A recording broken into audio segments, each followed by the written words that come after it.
los segmentos pasados estuvimos viendo diferentes formas de representar el conocimiento, de representar el ambiente donde van a estar los agentes y las acciones que pueden realizar en ese ambiente.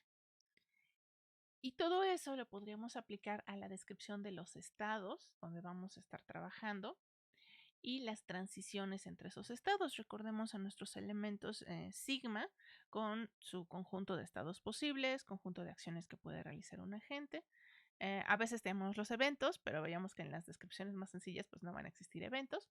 Y teníamos siempre esta función gamma que se encarga de decir, al aplicar una acción, qué efecto va a tener, de qué estado a qué estado nos va a transferir.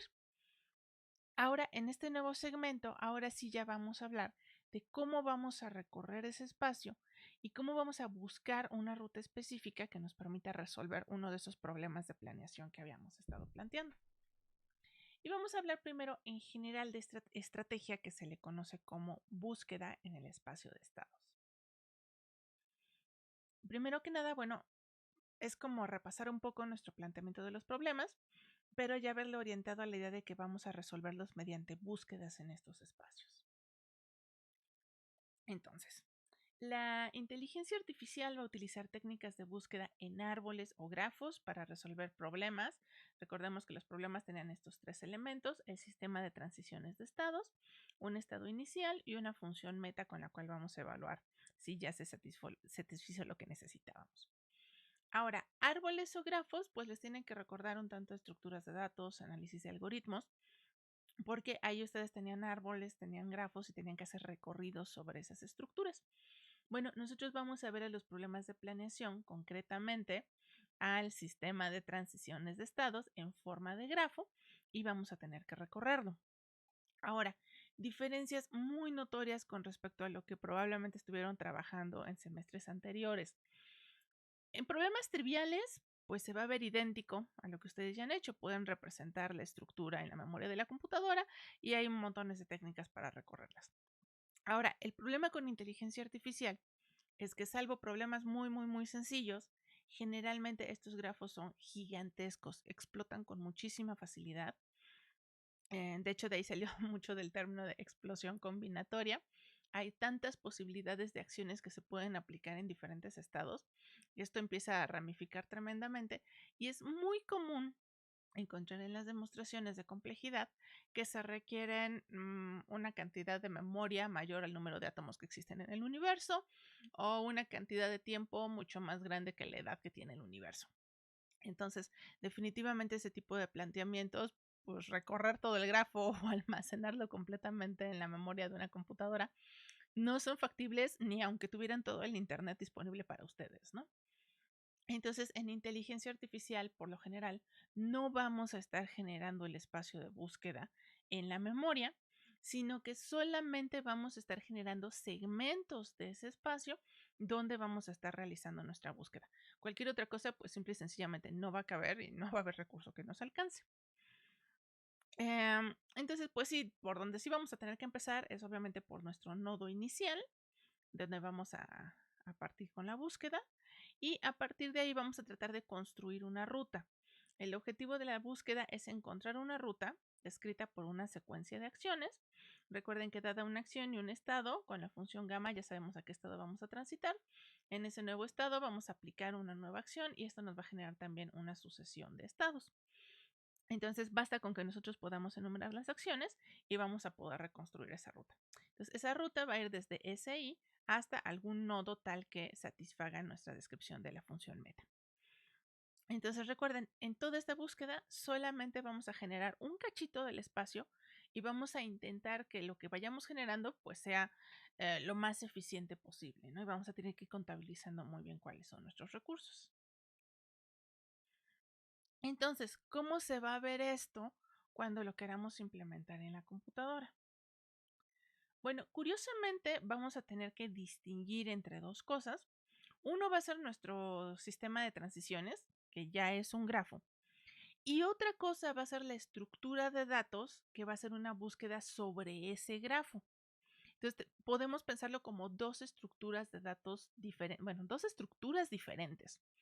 De hecho, frecuentemente el sistema de transiciones de estados pues va a estar descrito implícitamente, pero nunca lo vamos a generar.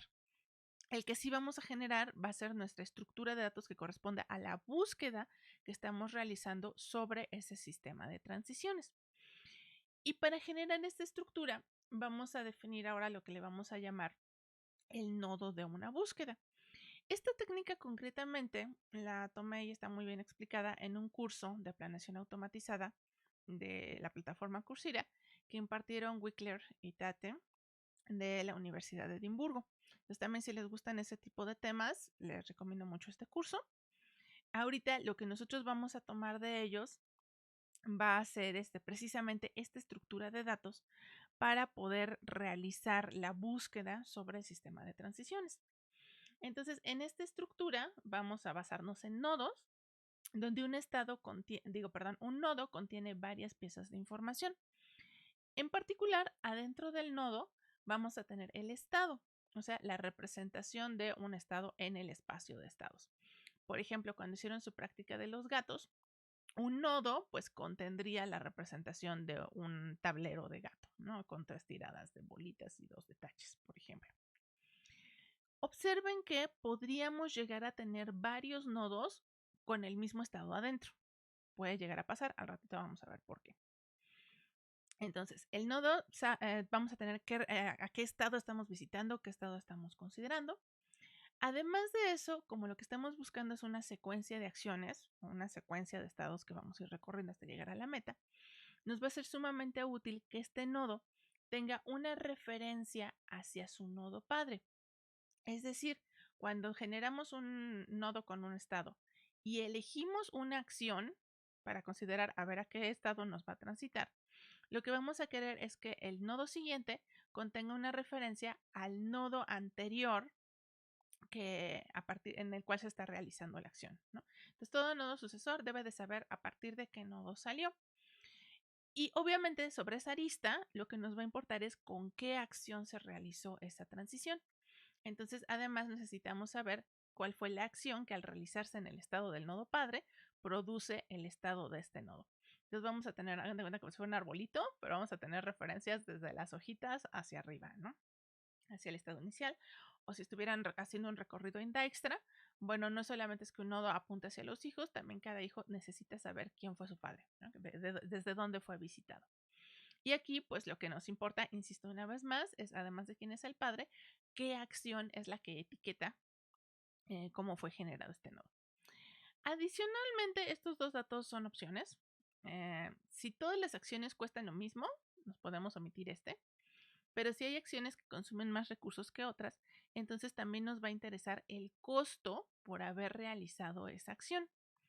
Y entonces otro dato que vamos a necesitar guardar va a ser el costo total del camino que lleva a este nodo. Cuando nos encontremos en este caso, frecuentemente nos va a interesar resolver los problemas de tal manera que el costo sea mínimo. A lo mejor podría requerir más acciones, pero si el costo total va a ser más pequeño, pues lo vamos a preferir que otros caminos que requieran menos acciones, pero pues que cada una de esas acciones son muy costosas. Los costos los pueden asociar, es muy fácil pensarlo por ejemplo, viajes de una ciudad a otra. Los costos podrían incluir desde la longitud de las carreteras hasta el precio de las casetas, por ejemplo.